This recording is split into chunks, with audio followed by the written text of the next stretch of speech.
It's no secret that porn has become a real challenge in men's lives today. But if I ask you what's the secret to how you get free from porn, you might have a hard time coming up with an answer. That's because for as much talk about porn usage as there is in our culture, there's not a whole lot of talk about how to actually get away from it. And when men think about quitting or stopping porn, the things that come to mind almost always have to do with independence and willpower. How can I conquer this struggle on my own? Especially for Christian men, as we might feel a little bit of shame around our usage of porn, it tends to be something that we want to solve by ourselves without talking to anybody about it. But as I'm going to tell you today, that's not the pathway to freedom. There is a path to freedom, and I want to help you understand what it looks like, but it's not going to be something that you do on your own. So let's talk about that today here on the Manhood Tribes show. My name's Don. I'm really glad that you're joining with us today here at Manhood Tribes. We are in the midst of talking about what it looks like to be part of a tribe. So here at Manhood Tribes, that's what we do. We build tribes, and we help you build a tribe in particular by bringing together a group of men around you to build that brotherhood that you have kind of always hoped you could be a part of. The challenge is that those brotherhoods don't just exist out there for you to just kind of jump into. If you're waiting around for an invitation to the ideal brotherhood, it's never going to happen. You've got to be the man to go create it, and we can show you how to do that. But we need to talk a little bit about what that brotherhood kind of actually looks like. What is it going to do for you, and how does it help you become the man that you've always wanted to be? And today in particular, we need to talk about how being a part of a tribe can help you break free from porn. Because when you think about breaking free from porn, doing it in the context of another group of guys is probably the last place that you would actually like to do that, right? Men don't like to talk about our problems. We don't like to be honest about the fact that something has a hold on us that we can't seem to do anything about it. And we certainly don't like to be open and honest about anything related to our sex lives in a way that feels like it's shameful or we've done something wrong. Okay, so right off the bat, we're in the midst of a really difficult kind of conversation that's not something that most men want to wade into. But here's the problem with dealing with porn. Whether you're dealing with it with just kind of like an everyday or every week sort of struggle, and it's something that you know you're doing, but you don't want to be doing it as often as you're using it, or you might be on the extreme end of the spectrum where you would characterize the way you use porn as an addiction, meaning that it has a hold on you that you can't seem to get free of. No matter how much you try, you kind of keep going back to it, and you don't like that you're going back to it. And so therefore, it feels like it's something that kind of has mastered you, or that it has control over you, and that can feel like an addiction. I want to say to you, if you haven't listened to much here on the Manhood Tribes channel, or if you haven't read my book, How to Be a Man, you may not know that that's a part of my story as well. Porn addiction is something that I have dealt with in my life, mostly during my years as a young man in my 20s. But it's resurfaced from time to time at different stages in my life, especially in the midst of kind of some crisis situations. And I'm not proud of that, but it has been a part of my story. What I have learned how to do is to be able to gain real and lasting freedom so that it isn't something that takes control of me. And even if there are occasional moments where I make mistakes or look at something that I don't want to look at or slip back into an old habit, I know how to be able to course correct on those things so it doesn't become something that I kind of fall off the wagon about and just slip back into old addictive behaviors where porn becomes something that dominates my life. Now, how do you do that? What does it look like to be able to actually break free from porn? Well, to know that, we have to understand a little bit about how porn actually does get control of us. What does it look like that porn is doing to us, and how is it keeping us in that place? Porn is incredibly addictive, and it's not addictive because it's about sex. Right? A lot of guys think that it is, and certainly the pleasure of it surrounding the idea and the images of sex can be really fun. They are enjoyable. And, almost always porn is accompanied by masturbation. And so you're reaching an orgasm and experiencing something that's incredibly pleasurable. And so because of that, yeah, guys enjoy looking at porn. The problem is that's not all there is to it. And we know that that's not all there is to it, because it has adverse effects in our life in all kinds of other ways.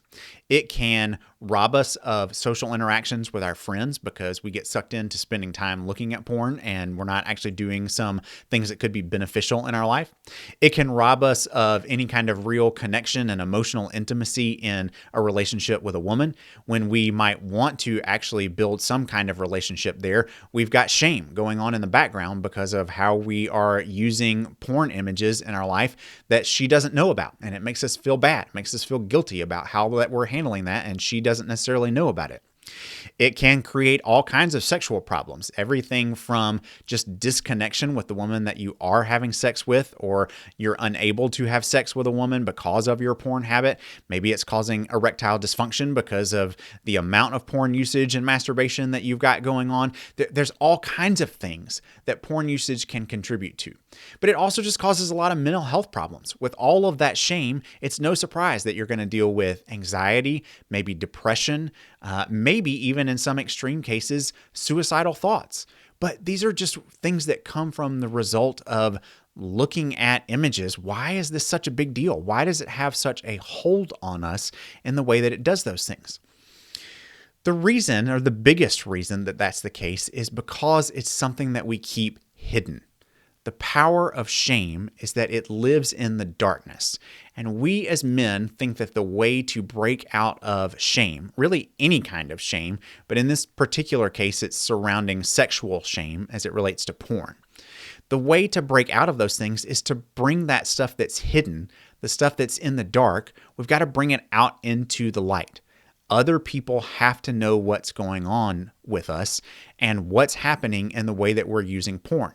Now, that thought might be a brand new thought to you, and it also might be terrifying. Why would I tell anyone about my porn habit?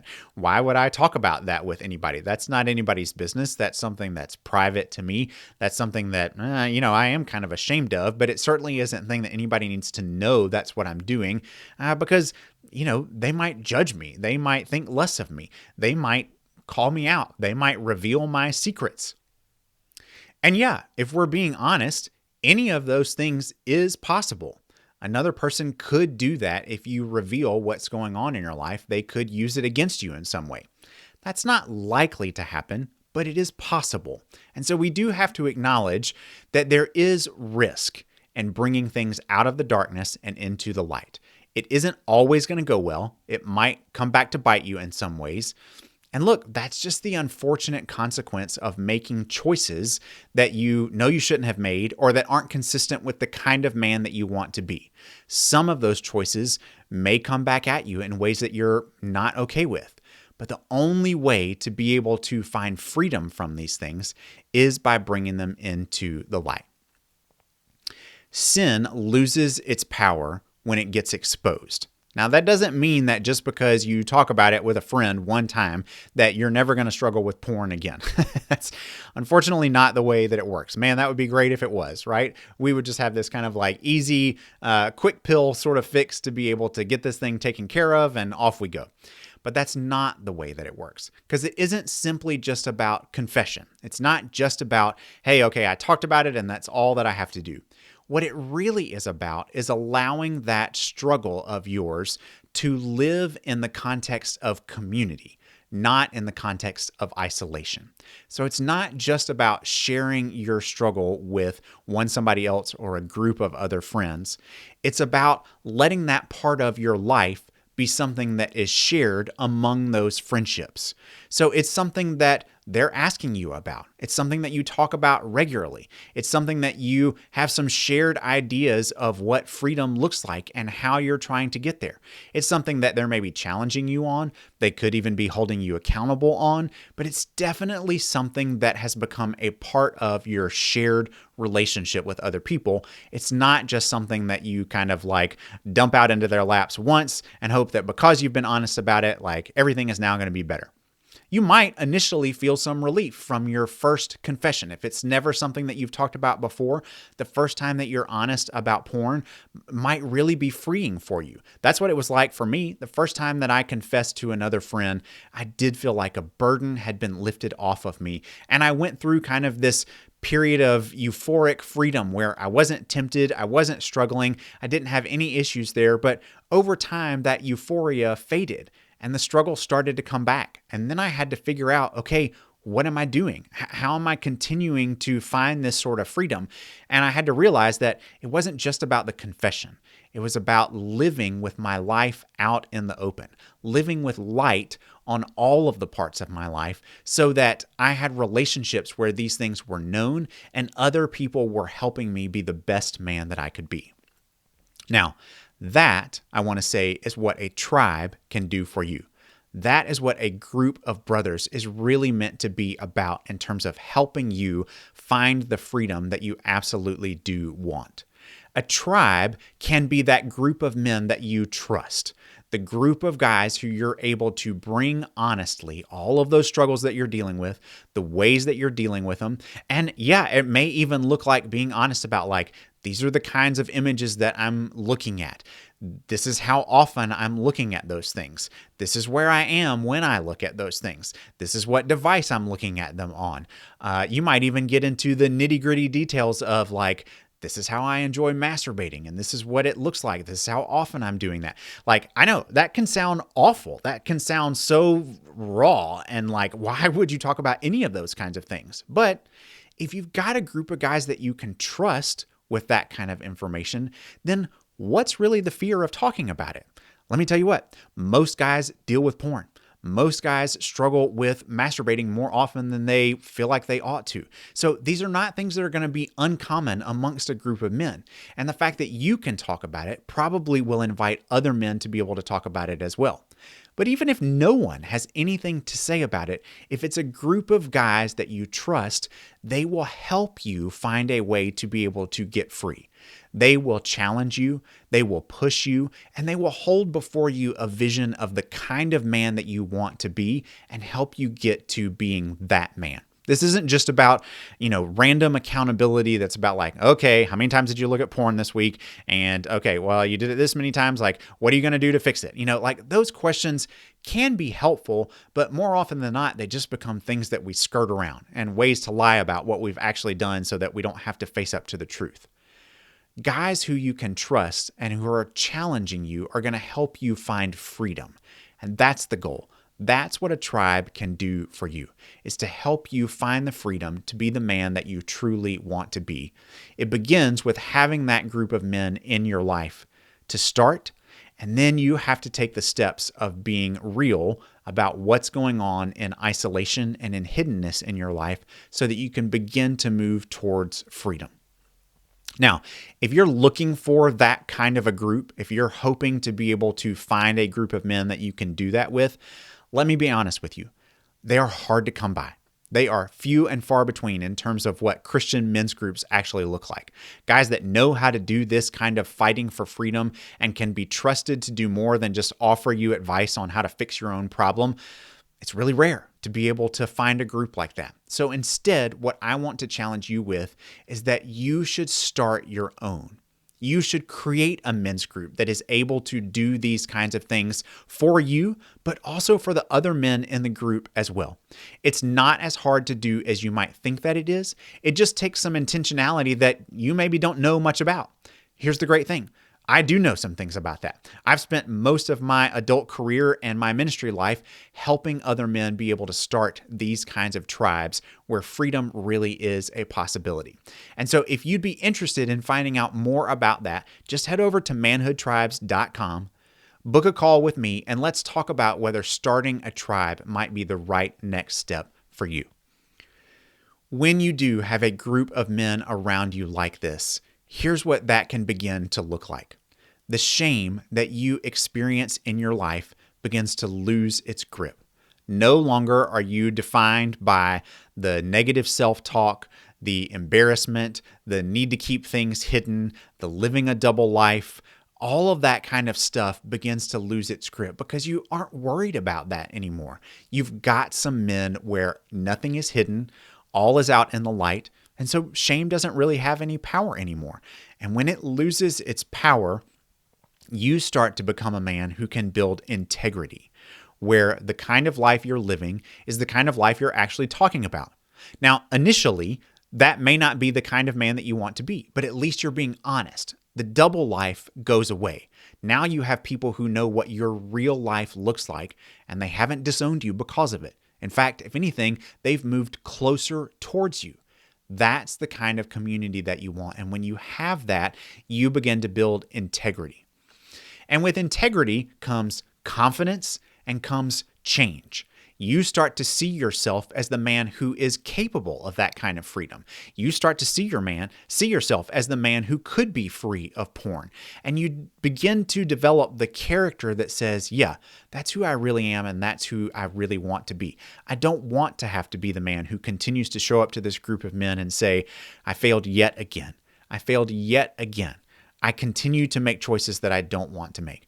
You want to be the kind of man who's able to show up and say, yeah, I'm making real progress. And I'm really grateful for you guys for helping me, for showing up with me, for pushing me hard in this. I really need this. And I'm becoming that kind of man. Maybe very slowly, but surely I'm growing into being that man.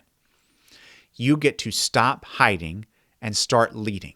Even if you're only leading yourself, you are moving in a direction that you can be proud of.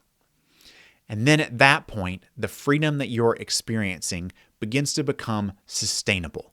It becomes not just a momentary experience, not just a victory this week, but it starts to become a lifestyle, that you become more defined by freedom than you do by porn. Porn starts to become history. And yeah, it'll always be a part of your story, just like it will always be a part of mine. But it no longer has to be the thing that defines you or even the thing that you think about regularly. Freedom becomes the thing that defines you. Freedom that has been given to you by Jesus and that has been won for you by the fight that your brothers do for you in the context of your tribe. All of these things are possible. You can break free, but you do need a group of men around you to be able to do it. Okay, as we wrap up here, guys, I would love for you to, if you feel bold enough, to put a comment down in the comment section below and just let us know what's something that you've tried to be able to break free from porn that hasn't worked. What's a step that you've taken? It may even be kind of funny to talk about what you've tried to do to stop using porn and how effective that's been or not. I'll give you one of mine as an example. At one point in time in college, I actually took the door off of my dorm room as a way to prevent myself from having privacy in hopes that that would keep me from looking at porn in my room without other people knowing about it. It was a terrible idea. Not only did I fail at, being able to keep myself away from porn, but I literally had no privacy in my bedroom, and that was not a good thing overall. So it can be comedic, it can be sad, it can be whatever you want it to be, but put a comment down below just letting us know what have you tried and how has it worked or not worked for you. Okay, that's it for today, guys. I hope that this discussion has been helpful. And if I can be of further help to you, check it out at manhoodtribes.com. I look forward to talking to you next time.